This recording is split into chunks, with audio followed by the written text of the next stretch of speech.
Hey everyone, I wanted to go over the new and interesting news that we have for Monster Hunter Rise Sunbreak on both the Nintendo Switch and on PC via Steam, as the developers have decided to kind of go ahead and put up yet another poll and give us access to some information regarding what the next developer challenge will be looking like.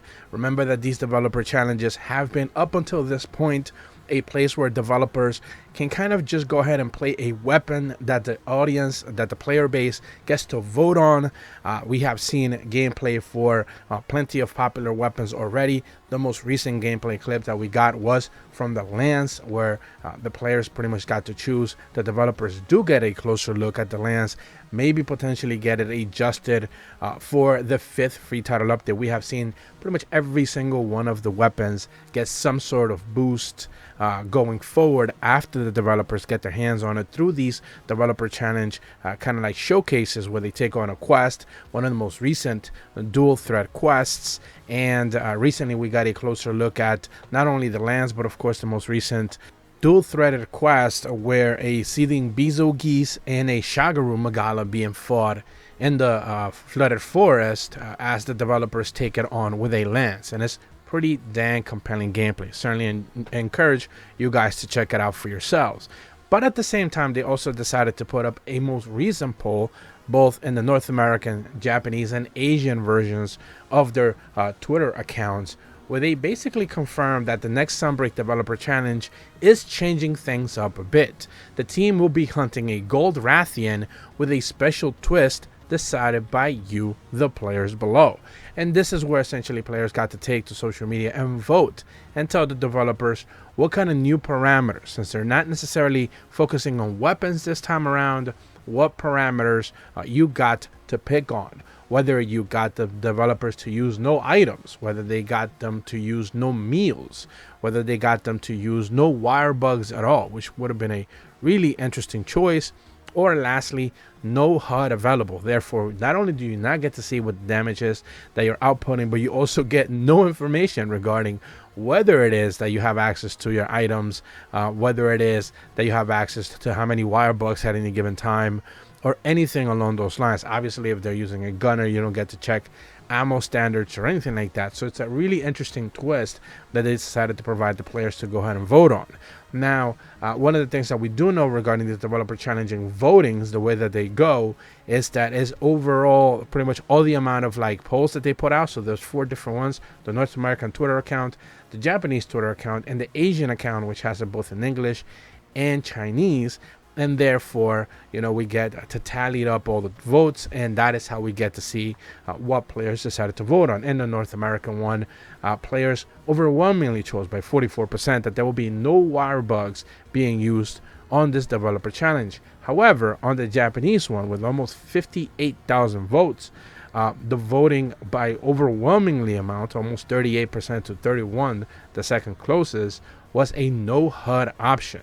So pretty much the developers will get to have to kind of just have to deal with the fact that they will have no HUD available. And the other subsequent ones in the Capcom Asia Twitter pages, the voting is very low, 160 to 73 votes in the other two. So it didn't really matter whether it was no wire bugs or no HUD, because the voting for those 2 specific polls was relatively low. I think that Asian Twitter account is not very popular, therefore it doesn't get a lot of traffic, and usually the Japanese and North American one does.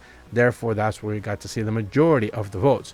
But at the end of the day, the overwhelming choice was the fact that there will be a no HUD option being played by the developers in the next developer challenge. Now, this is going to be one of the 4th free title updates event quests versus a Gold Rathian. Now, we know that this event quest has been revealed. I went over just about a week and a half ago by now every single event quest that will be part of the 4th free title update. 15 in total. We have seen 2 of them so far, and we are looking at a bevy of really good event quests going forward, 2 of which that will be at the back end that I'm very excited to see. These will be high difficulty emergency type of event quests, and of course the 3 other ones with brand new armor sets, or at the very least layer armor sets being added in as well. So if you haven't necessarily checked those out, I'm going to be leaving a link in the description below where I went over all of the details for those specific event quests, the armor sets that we're going to get, and everything along those lines that has been found through the mines already.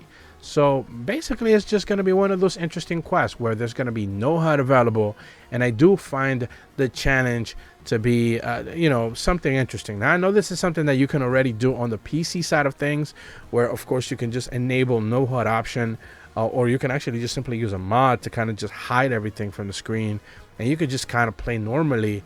I've not necessarily been able to see that option become available on consoles. Do let me know in the comments if any of the console versions provides a no HUD option. I know you can turn a lot of the options off, but I'm not sure if you can turn everything off. So I do wonder just how far you can actually take that option to see how close you can get to that type of challenge where you can turn everything off.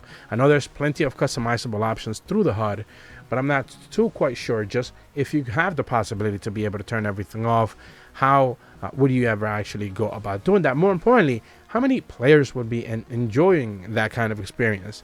Where I think one of the biggest complaints we got going forward when it came to Monster Hunter World was the fact that we actually finally got to see number parameters, numbers showcasing, being flashed all over the screen. And that kind of like pivoted the way a lot of people kind of looked at the series from before, where we didn't actually get to see just how much damage you were outputting to a monster. Before, it was kind of just suggested. They're hitting numbers. They didn't necessarily show up. Now we actually got to see them in World, heading over into Iceborne, and now of course Rise and Sunbreak have kind of carried that over. And you know, it's now become a little bit of a, I guess, ongoing meme, if you will, to post videos or clips where you're doing, you know, 5-digit, you know, massive damage through massive burst, or just big silk bind attacks and stuff like that. I think I've seen a couple of clips of videos where people are just really happy that they got to just put massive damage in a monster based off of just one hit or a couple of hits.